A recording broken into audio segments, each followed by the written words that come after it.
Les anges sont fréquemment mentionnés dans la Bible, en particulier dans l'Ancien Testament, où ils sont évoqués jusqu'à 108 fois, intervenant dans la vie de personnages tels qu'Abraham, Jacob et Moïse. Cela nous amène aux anges les plus mystérieux de la Bible, les Ophanimes. Que sont les Ophanimes? Le terme Ophanim en hébreu ancien fait référence à des roues. Au singulier, on les appelle Ophans. Les roues sont mentionnées à plusieurs reprises dans l'Ancien Testament et peuvent désigner les roues normales d'un chariot ou d'un char de guerre. Mais ce qui suscite un intérêt particulier, ce sont les roues sur le trône de Dieu, mentionnées dans la vision d'Ézéchiel. Dans la vision d'Ézéchiel, Dieu ouvrit les cieux devant lui pour commencer son ministère en tant que prophète. La description de la vision des Ophanim est difficile à définir sans prendre en compte l'ensemble du contexte de la révélation. Dieu a choisi de lui montrer cette vision étonnante comme commencement de son ministère. Ézéchiel observa un nuage sombre et menaçant de foudre et de feu approchant du nord. À l'intérieur du nuage, il y avait 4 êtres lumineux qui brillaient intensément. Bien qu'ils aient une apparence humaine, ils n'étaient pas humains.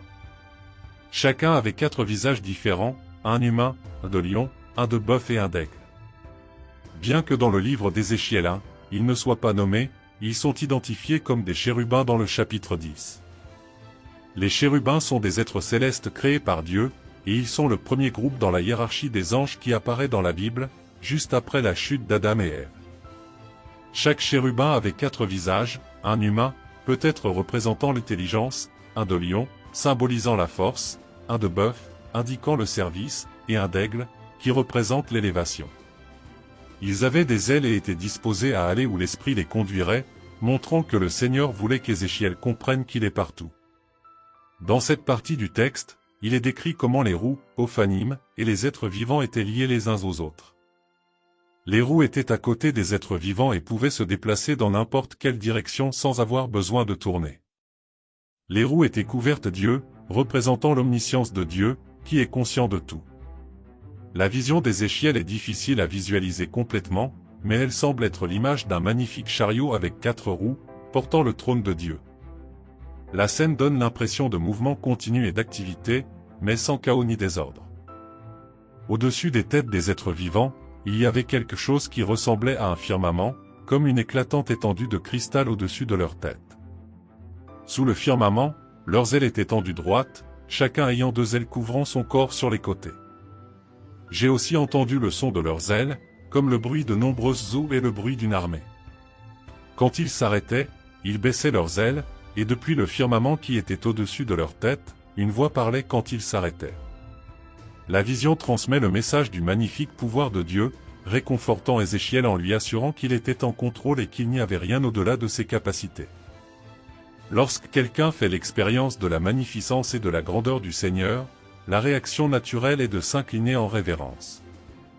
Ézéchiel a reçu cette vision pendant des périodes difficiles de son ministère pour lui rappeler que Dieu était en contrôle depuis son trône dans les cieux, même s'il était loin de Jérusalem. De la même manière, les croyants d'aujourd'hui peuvent se sentir comme s'ils étaient en exil dans ce monde, entourés de mal et de comportements immoraux.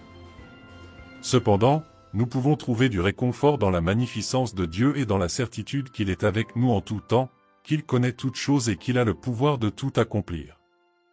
De plus, il nous a donné son Saint-Esprit comme notre aide. Dans le ciel, il peut être difficile de visualiser ce qu'Ézéchiel a vu ou décrit dans ce passage. La description pleine Dieu est similaire à celle que Jean a donnée des chérubins dans l'Apocalypse 4h6, où il y avait 4 êtres vivants pleins d'yeux devant et derrière le trône, suggérant une connaissance et une intelligence exceptionnelles. La vision des Ophanim montre que Dieu est omniprésent et omniscient. Les roues qui peuvent se déplacer dans toutes les directions sont un rappel constant que Dieu est partout et qu'il connaît toutes choses. Dans la société actuelle, il existe des extrêmes. Certains croyants minimisent le surnaturel et s'en tiennent à une approche naturaliste, se basant exclusivement sur les vérités doctrinales. D'autres peuvent tomber dans l'extrême du spiritualisme déséquilibré, accordant une attention excessive au surnaturel et négligeant l'importance de mener une vie équilibrée et fidèle aux principes de Dieu. Les anges, y compris les Ophanim, ne cherchent pas à attirer l'attention sur eux-mêmes, mais attribuent la gloire à Dieu et transmettent son message. Ils sont des messagers divins qui délivrent et soutiennent la parole de Dieu. Malgré la gloire des êtres angéliques et célestes, ils pâlissent devant la gloire indescriptible de l'agneau céleste, le Seigneur de la gloire, devant qui toute puissance dans le ciel et sur terre s'incline en adoration.